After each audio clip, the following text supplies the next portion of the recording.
mawulire ga nnaku nnyo olw'okuviibwako muganda waffe Honorable Sseggirinya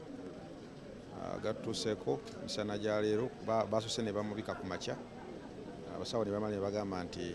tannaba kufa naye eventually zibadde saa 6 ne batutegeeza nti amaze okuva mu bulamu bw'ensi eno. Amawulire si malungi nnyo eri bannakawempe North, eri famire ya Honorable Sseggirinya, eri bannankyukakyuka bonna bonna mu ggwanga kuba tukimanyi nti abadde n'ettafaali ddene nnyo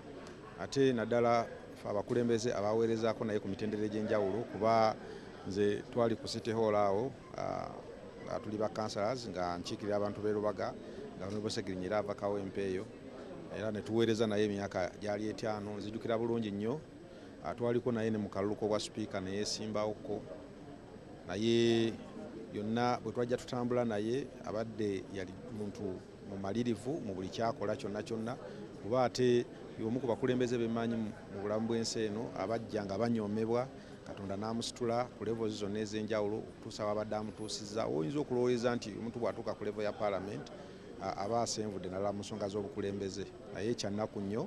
nti obulamu bwe buzze busebengerera okuva lwe yasibibwa ebbanga lye yamala mu kkomera okuva lwe yavaayo tateredde okutuusa olunaku lwaleero Katonda wasobodde okuba nga asalawo ekyo kyasazeewo. Tusaasira abafamire ye, tusaasira bannakyukakyuka okusingira ddala ab'ekibiina kituvaamu ekya National Unity Platform kuba kyekibadde ekibiina kya Honorable Sseggirinya naye katusabe mu byonna ekisinga obungi nti Omukama Katonda amulamuze kisa.